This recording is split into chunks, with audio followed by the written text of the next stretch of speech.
Welcome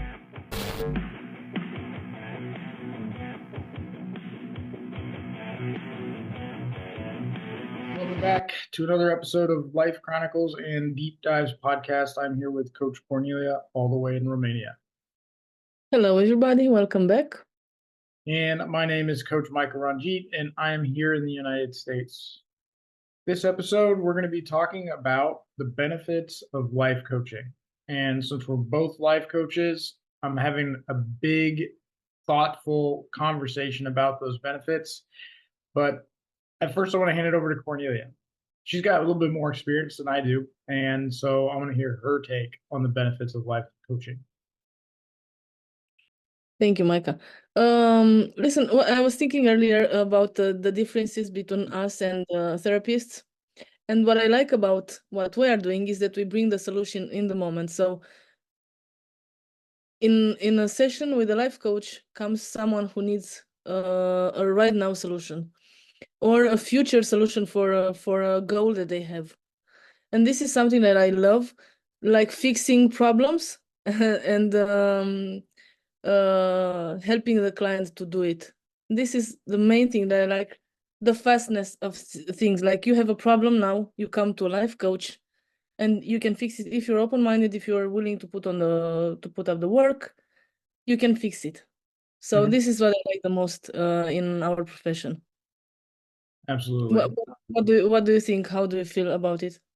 Well, I definitely like the solution aspect of like the life coaching, but I think it's about empowering the client to their own solution. So like in our methodology of life coaching, we basically facilitate the client's own like growth. So they in this methodology, we elicit through questions responses that the client has, and usually the client can come to find their own solution just by us asking the right probing questions.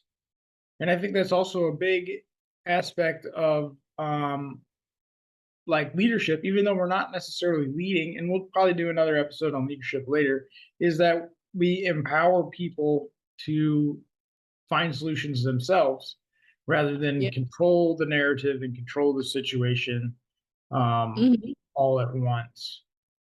Yeah, actually, I had a client who came and said, I have this problem, what should I do? And I said, what do you think you should do? And they said, I came here to get a solution. So there are people that are expecting a solution coming from our part, but we have to remember that each problem or each individual has a different solution for their problems, right?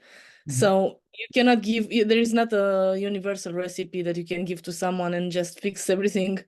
You have to work a little bit on it. You have to what they do most is that they introspect, and sometimes it's a book that says that the questions are the answers. So it might help the client with these questions. It might help the client to get new perspectives, new ideas about what they try to do.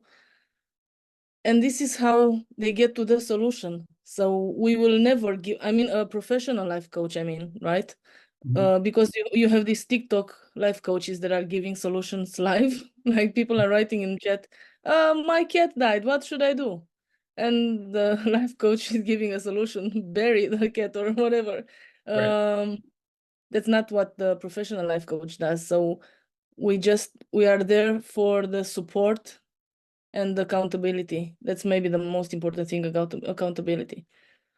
So talk to me about accountability. Like, how do we hold our clients accountable to themselves? How do we do that? That's a hard part because at first, at least some of my clients, at first they were like feeling that I'm trying to control what they are doing. And I had to explain them for a few times that this is what a life coach means. Someone who is asking you, did you think about it? Did you do that step? Did you find the solution for that thing? Because as we talked in the last hour in our last podcast, people are procrastinating so much. Mm-hmm. We like to postpone things. I mean, it's not that we like it, it's life. And it's so good to have someone in the corner just asking you from time to time, how are you doing? How things are going? How are things going? Mm-hmm. Where are you going on the road with a problem and so on? So how we do it exactly is how I'm doing it. I have a 20 minutes checking point with them every month, and we talk about only about this. Mm-hmm. So that's when you like bring them in and then you ask them like, what did you do? Why did you do it? Yeah. Not necessarily how they feel about it, but like, what's the outcome of the solution? Is there any Mhm. changes that need to be made? Stuff like that. That's what you would, are those typical questions or are there other questions that you might ask? Why not is one of the main questions that I have usually when they say I didn't do it. Why not? Because Mhm. it's important for anyone to understand why do they stop at one point and don't try to move forward. Some maybe are too busy, some are afraid of doing it. Mhm. There's also the fear of success with the leaders, Mhm. which and it in sport, I know in sports it's the same, the fears of success. So this question, why not? I'm using this question pretty often. I think that's a pretty good question because like a lot of people don't really ask themselves that question. And in fact, I wanted to go back to the accountability. I mean, we're still in accountability, but I wanted to kind of like go back to the core aspect of it is that a lot of people don't ask themselves that question, but when they get asked these specific questions, it triggers a response. Now, when people are confronted with the truth or confronted with conflicting information that what they're used to, especially if they're the ones where the information is coming from, they can experience that as like internal pain. So like their brain will feel being wrong as Mhm. pain. And I think that's interesting to note. And we're not trying to get clients in that pain area. We're trying to bring a level of self-awareness to the client for their decisions through the questions, through the probing, through the walking through the accountability to help them achieve whatever goal that they're trying to do, increase their productivity, improve. I mean, even in relational stuff. I mean, there's like some extra education that could be used for like relationship life coaching, business management life coaching. But I think as just like a standard, like a core life coach, we can touch on all of those subjects a little bit, but to like dive into even the deeper topics, the deeper, more career oriented, relational oriented, right? Those things. Um, there's more education that we can get to dive into those things.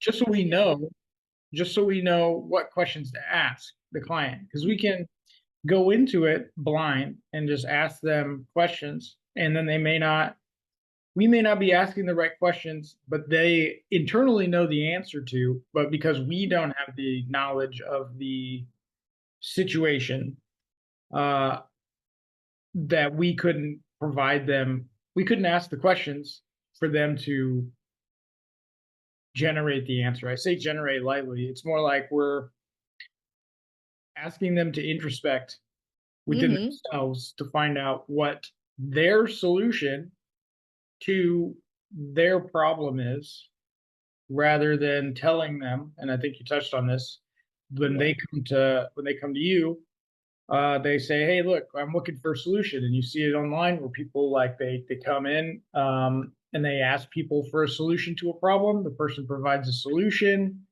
um, may not be the solution the client wanted.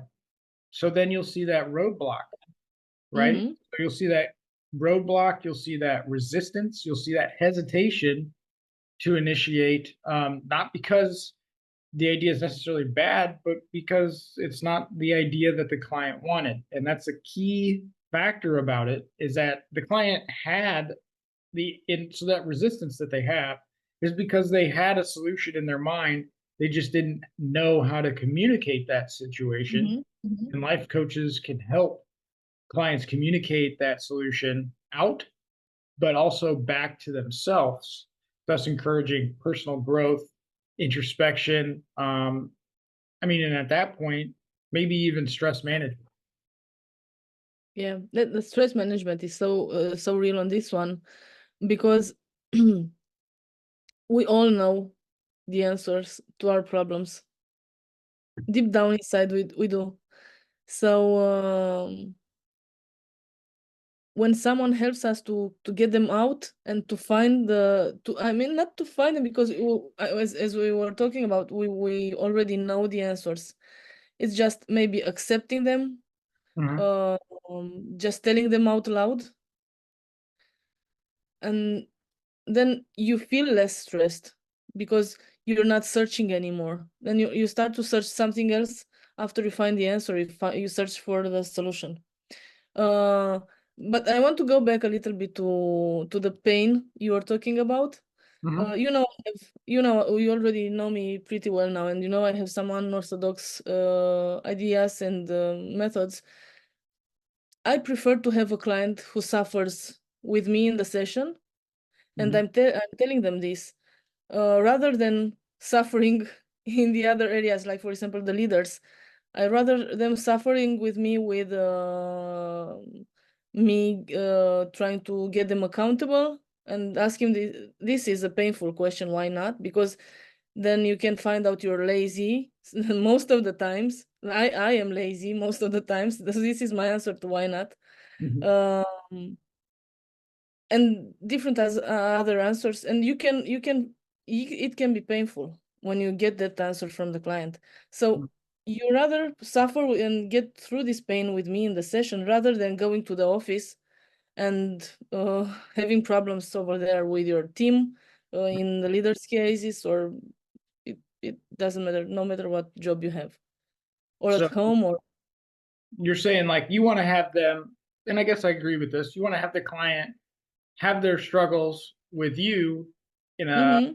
it's not like a controlled environment. It's more like a introspecting productivity environment rather than, Mm-hmm. like putting their feet to the fire. They're up there, like they need to do this and then they collapse. So that makes sense. That's why they are coming to me, right? To find them, to help them grow. You cannot grow without pain, that's for sure. And the diamonds, the diamonds are just coming up with pressure and a lot of pressure. So that's how I feel it. I rather keep them with these struggles in my session, even if it's uncomfortable, maybe sometimes for the life coach as well. Mhm. um, but this is what they need from me, right? Mhm. Every time they get to another step, they can say that's another struggle, that how is it called? Not passed out. You get over another pain that you had, another struggle that you had. Mhm. Absolutely. It's the thing that with a professional life coach, you have a safe space. You are sure that you're not judged, so you can feel and you can do whatever you feel in the moment Mhm. in order to get a solution. When you do your sessions, do you, and I know this isn't necessarily a benefit, are you in a sitting environment, a moving environment, or are you like let's say walking at a park? Are you sitting at a table? Do you have an office? Where do you usually take your client? It depends on the client. For example, I had a client who wanted to do the sessions in the car, in front of a lake, on a lake, because the water was making him calm Mhm. and feeling safe. So it depends so much. For example, the teenagers sessions, I only have them online because they are from all over the world, so I cannot do it in person. Mhm. Uh, I don't have a certain office here in Romania. I used to have one in Denmark, but in Romania I don't have one. So it depends on the client. Absolutely. I've been known to take my clients to wherever they feel like they're going to overcome whatever obstacle that they like, whatever's going to help them focus. So for me personally, and I'm not saying I'm in a life coach session, but for me personally, I focus best in motion, like Mm-hmm. forward. I mean, it's probably has something to do with like my ADHD because I constantly need like something new happening, right? So driving for me is where I think really, really well. Or walking next to the beach or in a forest, right? Greens and blues calm me down. So that would make sense to kind of like bring me into a space where I can actually think. I've known clients that want to take walks on the beach, walks downtown. The one thing I try to avoid is places that are going to be too busy. Public. Too busy, yeah, Mm-hmm. too public, too busy. Because then when we get to that point, the client again hits that brick wall where they don't want to dive too deep, maybe too painful, maybe they don't want to look bad. There's always something that can hinder that. I don't have any offices, but I have been known to go to clients' house and sit with them in their place where they feel most comfortable. I was thinking about you as a life coach. I think this procrastination, you find it very often. It's not seldom. In my case, it's more seldom because the leaders are more disciplined. The teenagers are. I'm not even talking to them about this because I'm expecting it to happen. So I Mhm. don't, for example, I don't do too much accountability with the teenagers because they need their own pace. They're still learning about life. You cannot expect them to be disciplined.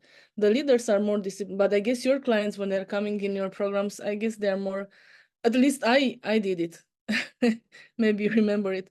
I did it so many times. Mhm. Yeah, I mean they definitely. I mean there's a resistance, there's a procrastination.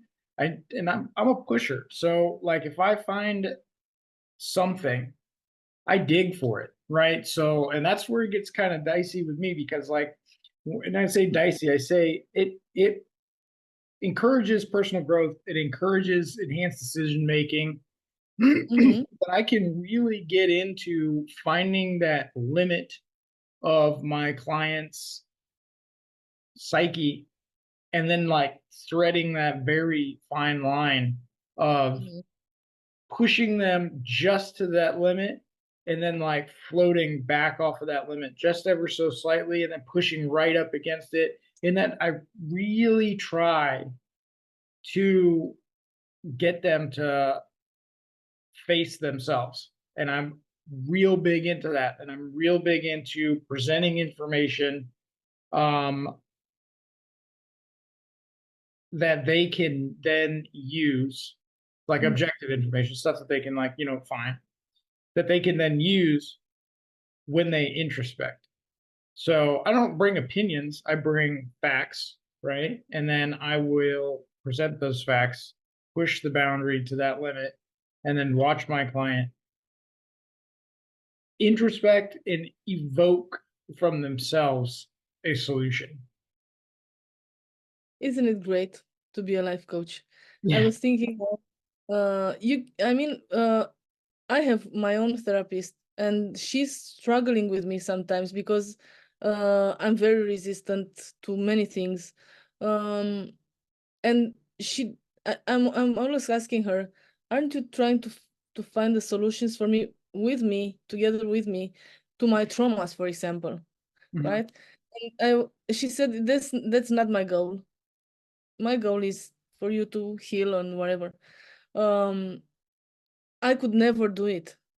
I'm so desperate to see. This is why I talked about the fastness of our results, Mhm. uh, because this is what I like to do: fix the problem in the moment. Being someone who's been in therapy for so many years, um, I need solutions, fast solutions, and Mhm. this is why I I fell in love with this profession. Mhm. Uh, Again, we are not giving the solutions. We are Right. just a support for the client to find themselves their own. For example, with the leaders, right? What does the leader want? They want mostly to get their team very strong. Mhm. It's a different solution for each of them because every leader is everyone is different, and everyone has the different team. Mhm. So you cannot give them a recipe for how to make a strong team. No. Right. And so, like and you talked about leaders, right? You specialize in leaders, teenagers, and then obviously you can life coach, anything. I have specialties in narcissistic abuse recovery coaching, like health coaching. I actually have a certification specifically for health coaching. Um, Yeah.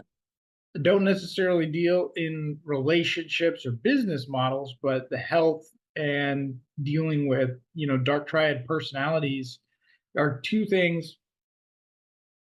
different realms of like life coaching. And I can life coach, just like a broad spectrum, goal production, enhanced communication skills, productivity, all those things. When I'm doing health coaching, I find a lot of resistance to change, because and that's because people are set in their ways, right? And then they want to change. I have somebody that reached out to me recently, and they want to book sessions. I'm noticing that every time I've checked in, let's get you scheduled, let's get you scheduled. There's something. I don't necessarily know if those somethings are, like they could be absolute, problematic things to hinder him scheduling with me for, training sessions, personal training sessions. However, with that also being said, the more that he pushes it off, the more comfortable he will be pushing it off later and later and later, right? So we've talked about that procrastination. We've talked about and I'm neither here nor there. I'm not even I'm not weighing it as a positive or negative whether he books with me or not. He either does or he doesn't, you know. So um, it will be totally his choice whether he does. However, I am noticing that he's pushed it off twice, booking a session, and I've even incentivized the session. So there's something there that I can't really get into that's holding him back. He's listed reasons, but there's other things that could be at play that are holding him back from moving in that direction. In narcissistic abuse recovery coaching, right? I have a basically educate, empower, and elevate program that is information delivered, right? So it's researched information, that is given to the client, allows them to then make identifications of different manipulation tactics and techniques. And then when I empower them, I'm basically showing them, bringing their confidence back. Their own confidence is kind of tucked away because of the abusive situation. I try to evoke that back out of the client. And then I try to help them goal set for the future. So it's two different types of coaching. Um, Yeah. but in both of them, like for me, I'm waiting for this individual. He said he wanted to book. He signed the paper. So I'm waiting for this individual to book with me, right? He can or he can't. I'll check in with him in another couple of weeks and see if he's ready. And I check in 3 times before, if a client says they're going to book, I will check in 3 times. If they say, they push it off the third time, then I don't reach out anymore. So, and that's kind of like that's just a personal preference, right? If I ask you to hang out and you don't want to hang out 3 times, I stop asking, right? Giving you an opportunity, you don't want to take it, that's fine. Set it aside. Narcissistic abuse recovery coaching. There's a lot of moving forward and moving back in that one. So Yeah. being able to identify when somebody is moving forward and when they're regressing back into, the abusive cycle is key to being able to tailor to them what they need at any given point in time, not just for me, but what they need from themselves to encourage them to keep going away from that abusive situation. while you were talking about your narcissistic abuse recovery program, I was thinking how afraid I would be to come to you on this program. And I think most of the victims are feeling like this. Um, I wouldn't prefer to talk. I didn't get into it with my therapist either. That's how afraid I am to go back in time and think about all of those things. I think it's, for me at this point, I feel it's impossible. Um, but it would be so great to get, like you said, get over this resistance and get into the program and then manage to get rid of some of the traumas that I had without having to be in therapy per se, you know what I mean? Just practical things. Mhm. Uh, yeah. Well, I mean, like the first part of the program is education, right? So when we're in that phase of the program, you're in that phase of the program, I'm basically presenting to the client, to you, information of like abuse terminology, Mhm. tactics, how they look from the outside, right? So in those aspects, you could say, oh, okay, I experienced that. That happened to me, right? You can start to relate those things. And since they all follow similar playbooks, you know, uh, the education portion's pretty big, but once you start to relate to those, then we take that and we move you into the empower part. How do we protect ourselves from those specific things? How do we not engage with that? How do we counter that manipulation? How do we become non reactive? Right. And then once you get there, third part of the program, and I maybe going back for you, you'd be more interested in the education part because the empower and elevate, you're already past that. You removed yourself from the situation, right? So this program's really designed for somebody that is like made the decision to get out of this abusive relationship and they need to get out now and they're having struggles figuring out how to get out. So I And advertise what as much as possible. another struggle, I think another struggle is for them to find what's the truth. Mhm. When you're going out of a narcissistic relationship, you don't know what the truth is anymore about yourself or about the reality around you. Mhm. Absolutely.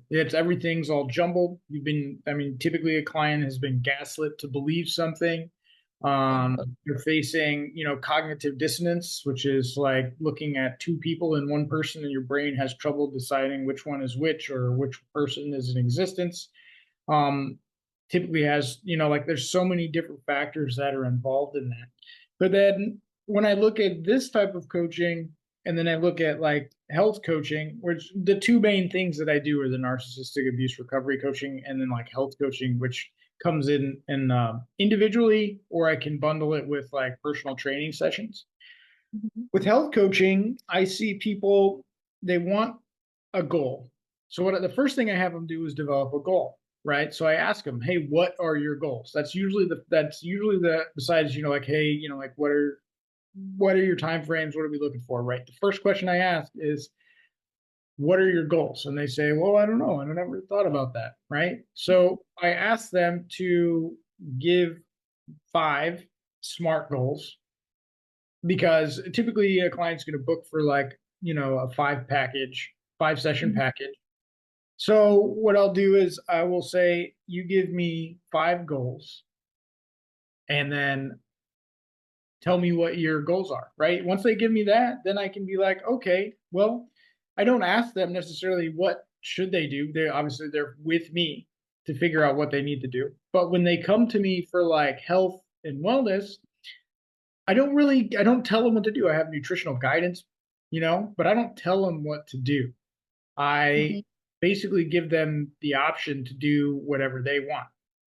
However, where I hold them accountable is I say, okay, well, here's what could change.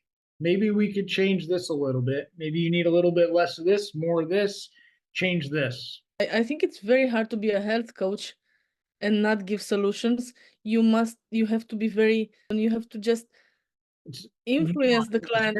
yeah, it's very careful when get Mhm. nuanced. It's very interesting.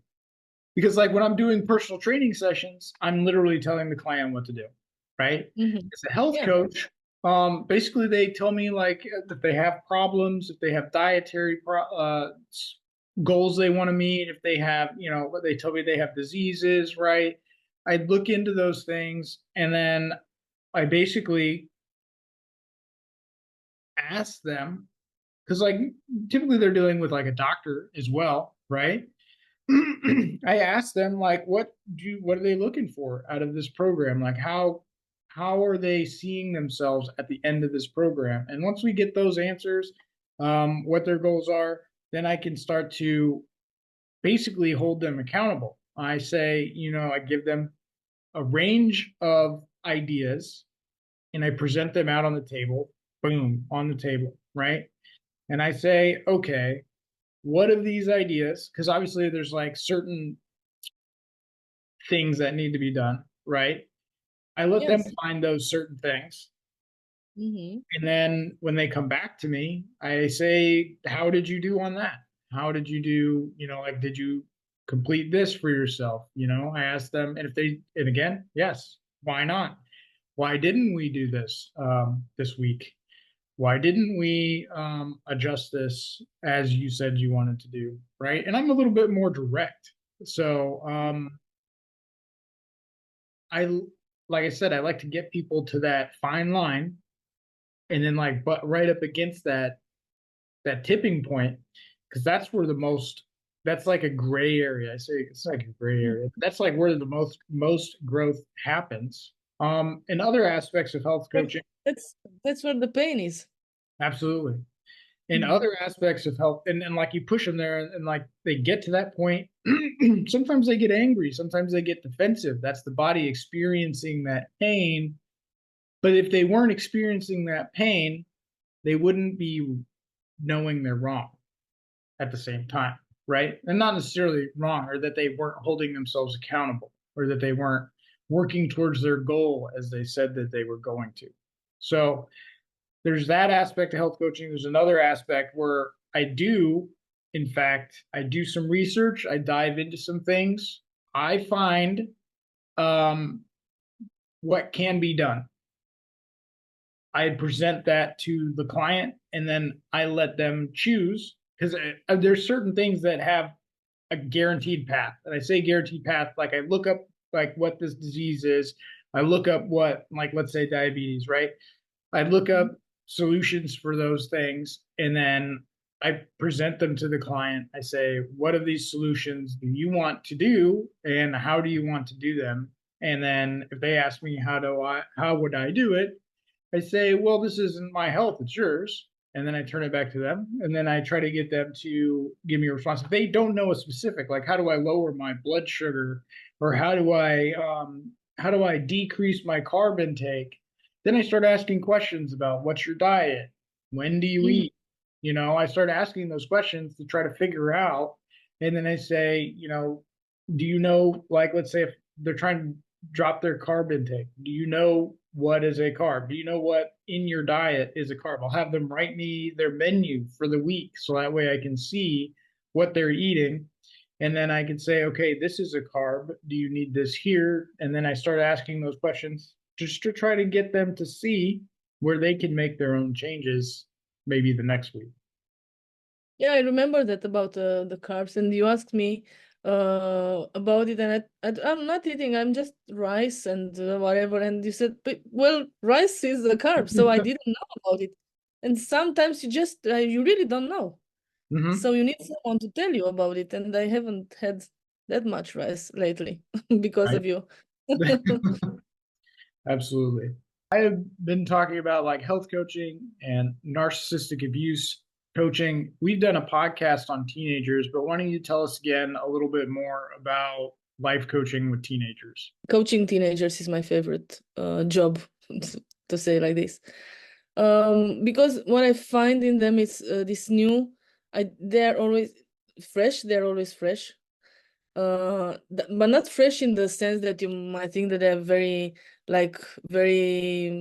fresh, like physically. Like hello, no, they are very lazy and sleepy all the time. You know how the teenagers are, but they have fresh ideas.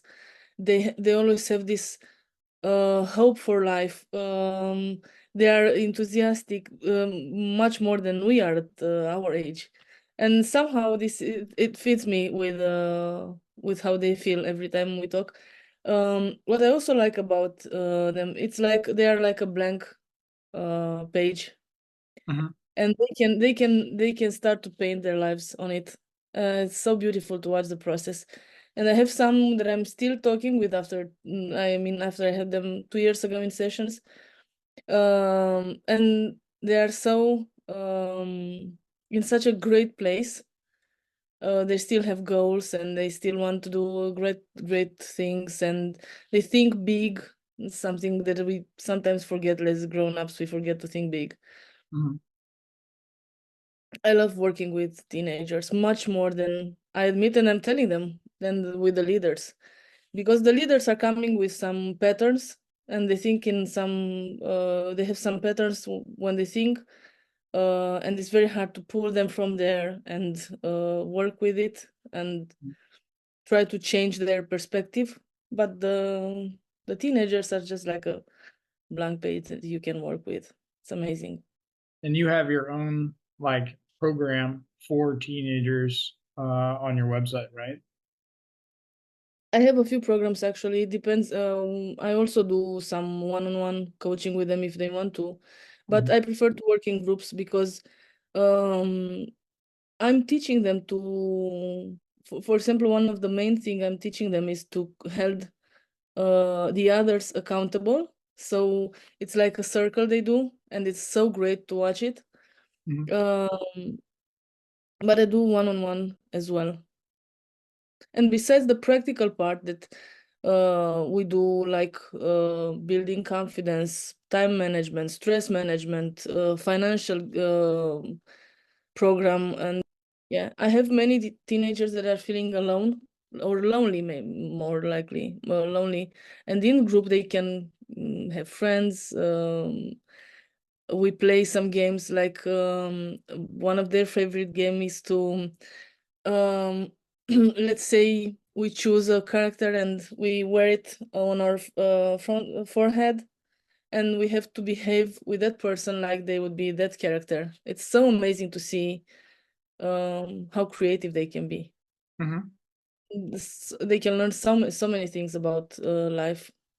So yeah, that's my favorite job to do, working with With teenagers. teenagers. Yeah. Yeah. I don't think I would be I mean, I could work with teenagers, um, but because of the very probing and very bringing people to that line, the very direct Mm-hmm. methodology of my coaching is probably more best reserved for like adults. Though I could work with teenagers, for instance, eliminating negative thought patterns, increasing goal productivity, um, and those kind of things. Maybe not necessarily primarily, but I do think working with teenagers would be interesting. There'd be also some extra liability things that I'd have to generate in terms of documentation for working with teenagers. Especially at least here in the United States, like you have to have parental permission. They have to be able to be there if they want to be there and Yeah. stuff like that. Yeah. Same here. I mean, the parents are the one that are buying the sessions, not the teenagers. Mhm. And for me, and I'm very straight with them as well. The biggest problem we have in the sessions is with the parents. Um, this is why when we do those podcasts and we talk about parenting, I sometimes maybe I'm not very respectful to the parents, and I'm not even trying to be, because I see on first hand how the teenagers feel today in the families that they live in. So the parents are the main problem. With teenagers, aren't parents always the problem, or the doctors, or like that other guy over there, gal over there? They're always Mhm. like, there's always something that they're antagonistic towards. But yes, it definitely generates in the household. I've seen that. I've experienced that. Like as teenagers ourselves, having been through that, we can remember back to when like the parents didn't understand us, or like this or that. And in some degree, I think you're right. The parents have this. I mean, obviously, it's the parents' job to provide the child with the moral compass, the life skills, those kind of things. Even if we do see a drop off of that, right? Mm. But there's also the influence that they're preventing the teenager from, and I think this is what you're seeing in your sessions, preventing the teenager from being themselves. So like the parent is so overbearing in certain aspects of life, the teenager cannot be themselves, cannot grow, cannot learn, and cannot move forward because the parent has created this like cloud or umbrella structure over the teenager. And I get them, Micah. I get them because of the times that we live in. Um, I don't feel safe in this society. I don't feel that my kid is safe in this society. So I don't see a better future at the moment for us, at least in Europe. So I get these parents, but at the same time, we have to fight with this need to protect and be like a helicopter parent and just let them be themselves. Even, I mean, they only learn from mistakes. Mhm. There's no way they can learn otherwise, only from mistakes. And think about and this is the example I give to the parents. Think about like you're getting your driver's license and going with the car for the first time you drive, okay? And someone comes up from the corner and you don't see it. The next time you're gonna know that you have to look on that point, right? It's the same with the teenagers. They have to like drive through life and see what dangers they can see, they can fight with or whatever. So it's hard, but we have to let them be Mhm. themselves. Absolutely. And I think a lot of parents have a hard time doing that. Uh, Mm-hmm. because yeah, there is that protective circuit, but there's also that like they need to go out and make these experiences, interact with this, even if it's like a relational mistake, Mm-hmm. relational, let's say two teenagers are hanging out, boyfriend and girlfriend, and then like the boy starts to talk to another girl without breaking up with his girlfriend, and then his girlfriend finds out, and then he realized then she breaks up with him, right? That is a lesson learned, right? I mean, it's one of the harder lessons to learn. Some people don't learn it; they just keep making the same mistakes, following the same patterns.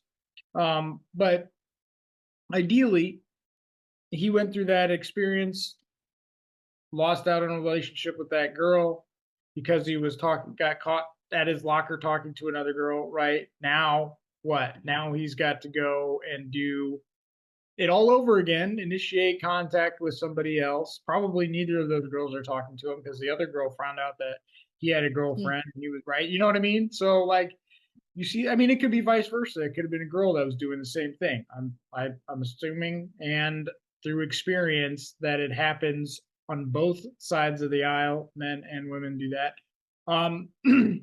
It could be something simple like not cheating on a test. You cheated on a test, you failed, right? It could be that, let's say they're a skateboarder, they went skateboarding, they miscalculated something, they learned from it, right? That kind of mistake can happen. However, the parents need to insulate the kids is increased by society, and I think you made a good point about that. And this is a little off topic from the life coaching part, but because society has become more dangerous, um, I think the more regulation that we have, the less we have, the less empowered society we have. So the more Mm-hmm. government, the more laws, the more regulations you have, the less empowered the people are in that society to protect themselves, to do what's necessary to survive. Right? There's always going to be bad actors, but when the good people that just want to live a peaceful life are hindered from protecting themselves, then you've created a society that favors the bad actors, and that's not great. So I understand what you're saying with like people growing up not feeling safe. Um, where life coaching can change that aspect is eliminating negative thought processes. So Mhm. we can't always be in this negative mindset. It's okay to be cautious, but if it's so cautious that it's hindering your ability to go out and live your fullest life, then that's a problem. And I think life coaching is something that could definitely work in that realm by eliminating those negative thought processes to drive action to get the client to be out in society, live their fullest life. What do you think? Mhm. Yeah, I agree. And life is a is a learning process. We are still learning. And I remember my grandmother, she was 98, and she was saying, I'm still learning things because new things appear, of course, all the time, and we have to learn them. So what if if we would be caught put in a like a cage and just watch the process happening, not experiencing it, we would Mhm, never learn anything. mhm, So life is a learning process. I think um, changing the perspective is the best thing you can get from a life coach session. Uh, and there is another question that I have for my clients, and I love the answers are so diverse. What's the worst thing that can happen? mhm, It's such a great question, I think, uh, because listen, like I remember my first life coaching session, and someone asked me, "What are your goals?" Oh, I have so many goals, and they said, "Tell me some, few of them." And among them, I said, "I want to be a jewelry maker." Oh, really? Do you think you'll be good at it? Yes, I would be great at it. Can you draw me a ring, please? Yes, of course, I could draw you anything. I'm so passionate about jewelries. And I started to draw. And then my drawing was awful, as you can imagine, something horrible. And then I realized, without anyone telling me this, that you cannot have any goal. I mean, you cannot be short, very short, and want to play in NBA. mhm, That's when I realized this. So it was such a great thing for me to realize that, and such a relief because we want to do so many things in life. And sometimes we just have to have someone to guide us. And this is why I think this profession is so great and so beautiful because you have this safe space, no judgmental. You can be yourself, you can say whatever you want, you can feel the pain, the struggles, get over everything, have a partner in the life coach you choose, and maybe one day seeing your goals fulfilled. That's the mhm. greatest thing, I think. Absolutely. A definite big positive change. I mean, that's the main driving force behind like life coaching. Because like therapists, behavior therapists, like trauma therapists, those kind of things, psychologists deal in the past, right? Mm-hmm. In actual diagnosis, they deal in person's history, they deal in feelings, they deal in all manner of things that we don't. So Yeah, I sure. think it's good because when we work with a client, we're working just like my narcissistic abuse recovery program from one place to another, but we're not just going A to B, we're with them every step of the way. And I think Mm-hmm. that is important because we help them help themselves. And again, I bring that back in from the beginning of the podcast. And that I think is probably the best thing that anybody can share with somebody else is you just heard me talk about society being so big that the individual is disenfranchised and disempowered. I like to look at it the other way. Somebody comes to me, how can I empower them? How can I elevate them to make what they want a reality? So Mm-hmm. it's, I mean, like I'm there. It's kind of like I'm participating, but they're doing the work. And I think that's also something is that if you come to a life coach, expect to do the work. If you come to us for a solution, we're going to ask you to get to start looking to see if you can find your solution. And that's not to say that we don't do anything. We do a lot in the life coaching profession. Mm-hmm. However, we may see things that the client does not. And our job is to help them see it for themselves within Yeah. them. You know what's another great thing that I love in life coaching is the power to listen. Uh, except my therapist, maybe my husband sometimes, and my daughter, I don't have anyone to talk about too much about. I mean, people are busy. They have their lives, they have their own problems. You don't sit around and just talk for hours to someone. When you come to a life coach, you are listened to. So someone is actively listening to you. Why am I saying actively? Because then we come up with a question, right? And see where it goes. So being a good listener as a life coach. So for anyone who is trying to find a life coach, find someone who is a good listener, who knows when to keep the space. Do you remember in our when we were getting certified, do you remember how hard it was to hold the space when no one was talking? Mm-hmm. Yes, I do remember that. Hardest thing as a life coach, when the when the client doesn't have anything to say or doesn't know what to say, you have to shut up and wait for the client. And it's so hard to do. Mhm. Yeah, I definitely found it hard sitting there in class because they're like, okay, go into these one-on-ones. And this is Mm-hmm. just from our training experience. So like go into these one-on-ones and then find a place where, I mean, we're both working towards a coaching certification, but you're going to life coach somebody. Find a place where they need the space held for them, but they don't need anything asked.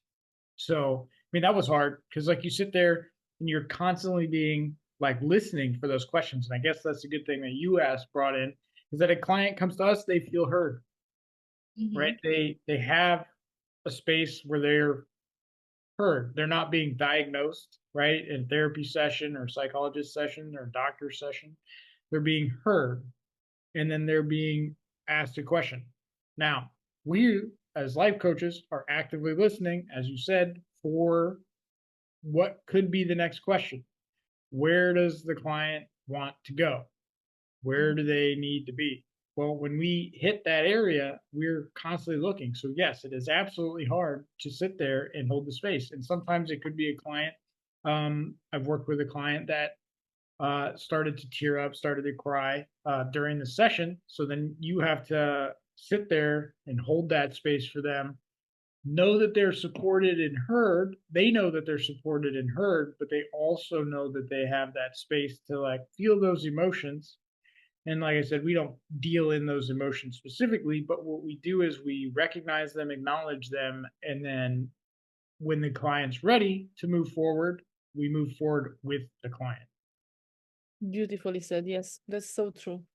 And usually those are the moments when you hold the space and the client is not talking and you're not talking. Those are the moments where something great happens, Mm-hmm. right? Yeah, it's like a real it's an intimate connection, but it's also like a place of growth. It's not Mm-hmm. necessarily that boundary line that I'm always talking about, but Mm-hmm. it is there's a lot going on there. A lot of interaction between two people, a lot of interaction between the client and themselves. And Exactly. I think that's very important to recognize. Yeah. And the fact that we so again we don't talk in those moments. Like a therapist is giving you some napkins, you cry and they cry with you sometimes and so on. We are just observers, so you can cry for the whole session. It's fine. You don't have to stop. You don't have to feel the pressure to stop, to answer the questions, to look for why am I crying? Why am I doing this? You just be in the moment, cry, and then like you said so beautiful, we just get to the move to the next step. Absolutely. If you want to have a life coach, try to find a certified one. There's so Mm, many scams on the market right now, and it might hurt you. and your money might be wasted, of course. So try Mhm. to get a certified life coach who knows what they're doing. We Absolutely. follow rules, we follow ethics, we have some very good morals, most of us. So a certified life coach is the best in any Mhm. case. And you got an ICF member credential. I am certified through CLCI. I think we both got the certification through the same Yeah, place, but then you also now have an ICF credential. So I'm working towards it. yeah. You'll But get you it. know, like we're getting there. Yeah, sure. Well, if you guys have any questions about life coaching, we're two life coaches right here. Please don't forget to check out our website in the description box below. Please don't forget to like the video and subscribe to the channel. If you do have any additional questions for us that you want to put on public forum, leave them in the comments section below, and we will try to answer those. Thank you, and I'll see you in the next one.